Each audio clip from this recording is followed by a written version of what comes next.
Hello tout le monde, on se retrouve aujourd'hui pour une nouvelle vidéo sur Doctor Who. Cette fois-ci nous parlerons du 11e Docteur, incarné par Matt Smith, qui prendra la relève de David Tennant en 2010. Tout comme Davison en son temps, Matt Smith fut le plus jeune acteur de la série à prendre le rôle principal, 27 ans pour lui, et il devra succéder au Docteur le plus populaire de son temps, ce qui est un rôle difficile à porter. Pourtant, il s'en sortira avec brio et fait partie des docteurs les plus populaires encore aujourd'hui. Donc je lui tire mon chapeau, enfin plutôt mon fez. Il est d'ailleurs l'acteur qui a fait découvrir Doctor Who à l'international. C'est vraiment au moment où Steven Moffat est devenu showrunner que Doctor Who s'est fait connaître dans le monde entier. Et je suis sûr que c'est à cette période que vous avez découvert cette série tout comme moi, en regardant un épisode sur France 4. Donc sans lui, Doctor Who n'aurait pas la même aura aujourd'hui.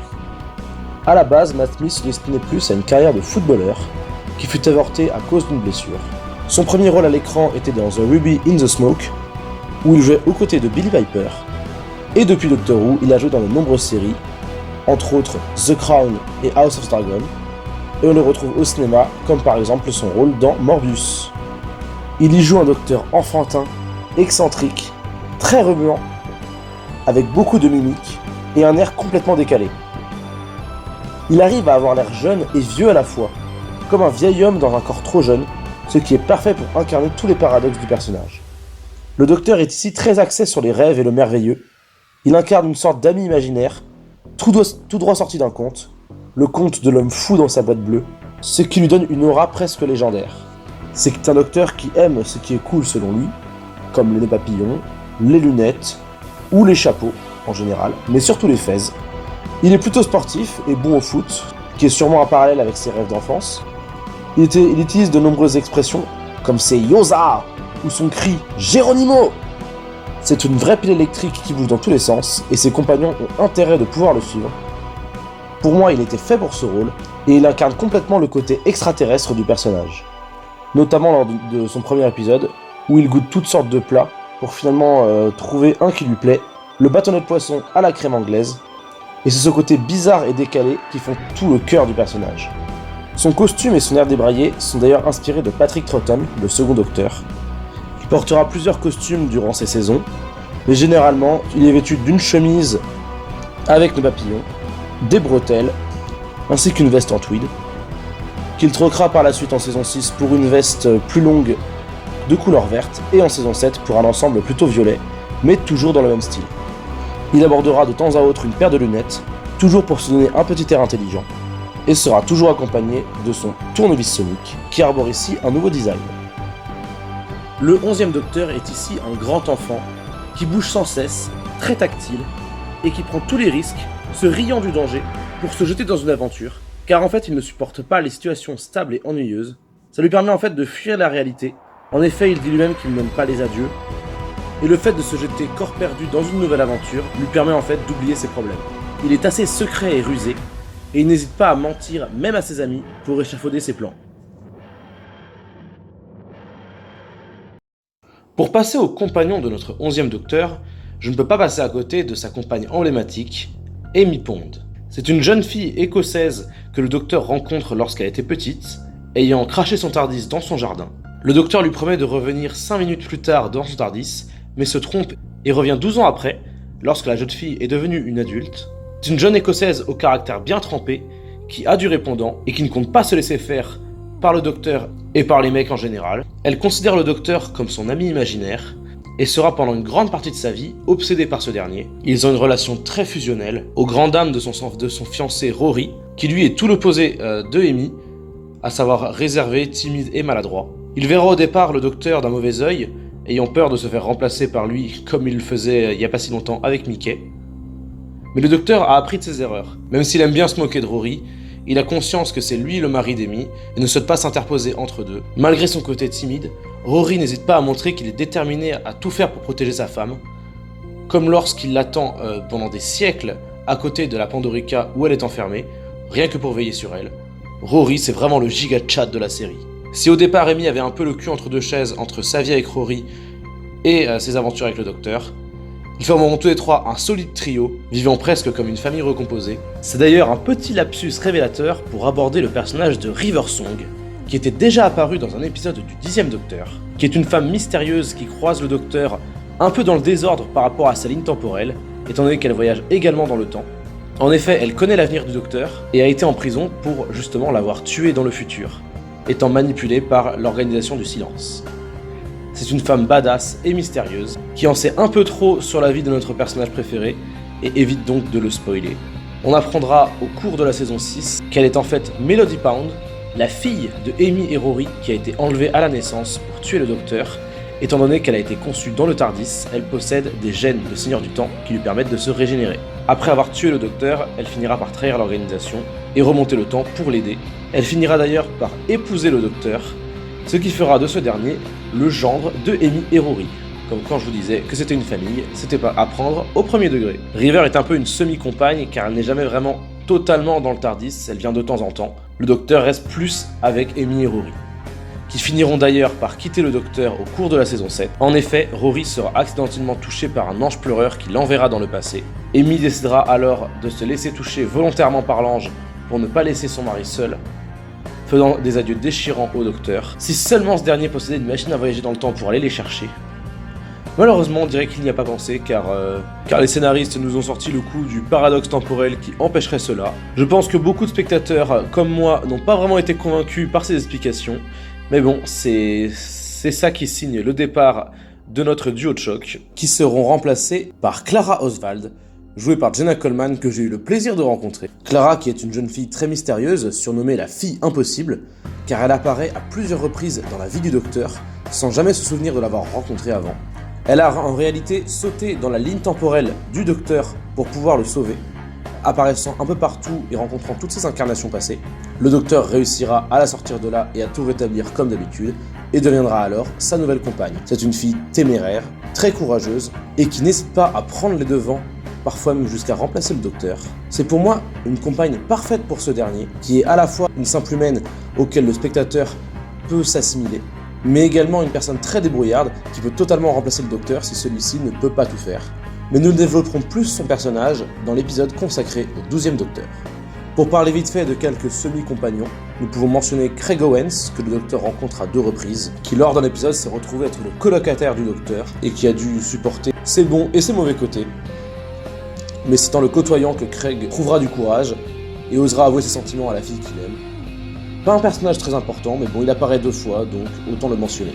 Nous pouvons également parler du Paternoster Gang, un trio composé de Madame Vastra, Jenny et Strax, qui sont des sortes de détectives londoniens qui enquêtent sur le paranormal et les histoires extraterrestres, et qui viennent en aide au 11e Docteur plusieurs fois. C'est le genre de personnage qui semble sorti tout droit d'un spin-off, mais non. Donc je les mentionne, mais je n'ai pas d'attache particulière pour ces 3 personnages. On peut aborder très brièvement le cas de Canton Delaware, un ancien agent du FBI, qui assista brièvement le Docteur durant le double épisode de la saison 6. Une apparition brève, mais je l'ai beaucoup aimé dans ce double épisode. Je me permets d'évoquer Brian Williams, le père de Rory, qui est accidentellement rentré dans le TARDIS dans un épisode. Il n'est apparu que dans 2-3 épisodes, mais de voyager avec le Docteur lui a redonné confiance, et il croit désormais plus en son fils, voyant tout ce qu'il peut accomplir. Et j'aurais beaucoup aimé voir la scène où il apprend que son fils est coincé pour toujours dans le passé. Ça aurait pu être un moment très touchant. Brian Williams, qui est joué, vous l'aurez remarqué, par Arthur Weasley dans Harry Potter. Enfin, nous pouvons voir la première apparition de Kate Stewart, la fille du brigadier Ledbury Stewart, et donc nouvelle commandante de unit, qui rencontrera le Docteur à plusieurs reprises, mais c'est Matt Smith qu'elle rencontrera en premier. La digne descendante de son père, autoritaire et qui ne se laisse pas marcher sur les pieds par le Docteur, et n'hésite pas à en venir aux mains si elle n'est pas d'accord avec ce dernier. Un bel hommage à la série classique, et elle est assistée par Osgood, une fan inconditionnelle du Docteur qui porte pas mal de pièces de vêtements de ses incarnations passées, et que nous reverrons elle aussi à plusieurs reprises. Nous passons désormais aux adversaires que rencontrera notre 11e Docteur. Il retrouvera bien sûr quelques anciennes têtes, comme les Daleks ou les Cybermen, ainsi que les Anges Pleureurs qui avaient bien plu lors de leur apparition aux côtés du 10e Docteur, ainsi que d'anciens ennemis des classiques réintroduits, comme les Siluriens, des hommes lézards présents avant les hommes sur Terre, Les Ice Warriors, qui sont donc des guerriers venant de Mars, voulant transformer la Terre en glacier pour y vivre, ainsi que les Zygons, pour en prendre l'apparence de n'importe qui. Il sera confronté au prisonnier Zéro, un captif des Atraxis, qui s'échappe d'une faille temporelle pour se réfugier dans la maison d'Amy. La race des Saturnines, une espèce de vampire aquatique qui se cache à Venise. Des poupées très flippantes qui se cachent dans une maison de poupées et qui transforment en poupées tout ce qu'elles touchent. Les Craphaïs, qui sont des créatures invisibles que seul le peintre Vincent Van Gogh peut voir. Les Gangers, qui sont des copies d'êtres humains faits de chair, ayant les mêmes souvenirs que leurs originaux, et qui se rebellent contre eux. Ou encore les Chakris, qui éliminent les espèces qu'elles considèrent comme de la vermine en envoyant des petits cubes sur leur planète pour évaluer la population avant de les attaquer. Le docteur Amy et Rory sont confrontés au Dream Lord, ou le Seigneur des Rêves. Un peu comme le Valeyard, il est une espèce d'amalgame des côtés sombres du docteur, qui a un pouvoir sur les rêves, plongeant alors notre équipe dans deux réalités, l'une vraie, l'une fausse, mais où ils sont en danger de mort dans les deux. Ils devront vite savoir lequel est le vrai monde s'ils espèrent s'en sortir pour de bon. Un personnage très intéressant que j'espère revoir un jour dans de futures saisons. J'imagine bien un petit épisode méta, plaçant le docteur dans notre vrai monde, notre monde où Doctor Who est une série télé. Ça pourrait être vachement audacieux. L'Alliance représente un groupe d'extraterrestres d'un peu toutes les races qui ont décidé de faire une trêve pour contrer leur ennemi commun, le Docteur, et l'enfermer pour toujours dans la Pandorica, une prison taillée sur mesure pour lui. Les plus grands ennemis du 11e Docteur restent l'Ordre du Silence. C'est un ordre religieux où se trouvent des extraterrestres à l'allure très flippante qui envahissent la planète à l'insu des humains, car dès qu'on arrête de les regarder, on oublie totalement leur existence. Ils sont dirigés par Madame Kovarian, qui œuvre avec les moines sans tête pour se débarrasser du Docteur. C'est elle qui a enlevé la fille d'Amy pour la transformer en tueuse à gages, voyant le Docteur comme un être trop dangereux pour l'univers et souhaitant l'éradiquer. Enfin, nous avons le retour de la grande intelligence, un ennemi du second Docteur, qui s'incarne dans le corps du Docteur Siméon, qui est joué par Richard D. Grant, qui a déjà joué le Docteur dans l'épisode Curse of Fatal Death de Steven Moffat, ainsi que le spécial 40 ans de la série Scream of the Shalka. Il souhaite se venger du Docteur en contrôlant une armée de bonhommes de neige, ainsi que les murmures, des monstres effrayants pouvant passer à travers la matière, ayant des pouvoirs télépathiques et pouvant disparaître à volonté. Bref, tout un arsenal pour semer l'épouvante. Passons maintenant aux épisodes que je vous conseille pour découvrir Matt Smith, le 11e Docteur. À commencer par son premier épisode, The 11th Hour. C'est pour moi un des meilleurs épisodes pour introduire un Docteur. Car en plus que nous le découvrions, le Docteur se découvre lui-même. Toute la première partie de l'épisode est consacrée à ça, testant ses nouveaux goûts, ses nouvelles manies. Steven Moffat fait très fort pour son premier épisode en tant que showrunner. Le lien qu'il développe avec Amy, enfant puis adulte, est très fort. Et on retiendra beaucoup le discours de fin où il fait revenir les Atraxis qui avaient quitté la Terre pour leur faire la morale afin qu'ils ne reviennent plus jamais. C'est un moment très fort et qui nous donne tout de suite le ton que sera ce 11e Docteur. Un des épisodes qui m'a fait découvrir cette série est Time of Angels et Flesh and Stone, connu en français sous le nom de Labyrinthe des Anges. Le Docteur et Amy feront une expédition avec des soldats ainsi que River Song dans des grottes labyrinthiques qui est en fait un repère à Ange Pleureur qui avait bien marqué lors de la période David Tennant. C'est un épisode assez effrayant et surtout c'est lui qui m'a fait m'accrocher à cette superbe série. Quand on pense à un épisode touchant, on pense à Vincent and the Doctor, où le Docteur et Amy remontent le temps et font la rencontre de Vincent Van Gogh, qui semble être le seul en mesure de voir un effrayant alien, mais on retient surtout pour sa scène de fin, où le Docteur emmène Vincent à notre époque pour qu'il se rende compte du succès qu'il a eu et de l'impact qu'il aura dans l'avenir. Encore aujourd'hui, cette scène met des frissons. L'épisode Amy Choice met en scène le Docteur, Rory et Amy plongés entre deux réalités. Soit ils sont dans le TARDIS sur le point de se faire congeler à cause d'une étoile, soit ils sont dans un petit village où Amy est enceinte et où les personnes âgées du village sont possédées par des aliens qui menacent de les tuer. Le méchant de cet épisode, le Seigneur des Rêves, nous dit l'un des deux est la réalité, l'autre un rêve, mais dans les deux cas ils peuvent mourir. Il va falloir donc faire un choix pour savoir dans quelle réalité il va falloir mourir pour se réveiller. C'est un concept que j'ai beaucoup aimé. L'épisode The Big Bang clôt la 5e saison. J'ai beaucoup aimé cet épisode, en particulier pour tout ce qui est paradoxe temporel et voyage dans le temps dans cet épisode. Le 11e Docteur se joue tellement de ses ennemis que j'ai même l'impression qu'il se joue de nous spectateurs. Le Docteur qui a été enfermé dans la Pandorica par ses ennemis, car son TARDIS menace d'exploser l'univers, mais le Docteur a prévu un plan tarabiscoté pour sortir de cette situation, que je vous laisse découvrir en regardant cet épisode. En tout cas, ça fait du bien de voir une saison de Doctor Who qui ne finit pas en pétard mouillé. Il y a tellement de séries qui ont parodié A Christmas Carol, alors pourquoi pas Doctor Who?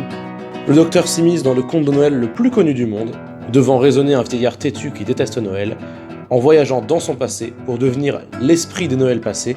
Encore une fois, Moffat joue avec les paradoxes temporels et on sent qu'il aime ça. C'est un épisode que je peux revoir sans souci à chaque fois qu'il y a les fêtes de Noël. Même si la saison 6 fut une saison compliquée, j'ai adoré son double épisode d'introduction, The Impossible Astronaut et Day of the Moon. Nous assistons impuissants à la mort du Docteur et on devra passer toute la saison à se demander comment il va pouvoir l'éviter. Même si la résolution à la fin de la saison n'est pas convaincante, l'épisode en lui-même est génial. Et encore une fois, j'apprécie quand le Docteur et son équipe suivent un plan que nous spectateurs ignorons.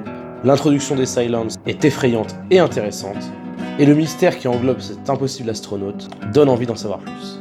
Enfin, je ne peux que vous conseiller l'épisode anniversaire des 50 ans, The Day of the Doctor. Ce n'est clairement pas le meilleur épisode, et c'est très fanservice car on a le superbe duo Tennant et Smith, mais rien que pour ça, je vous le conseille. On était tous hypés il y a 10 ans quand ça a été annoncé.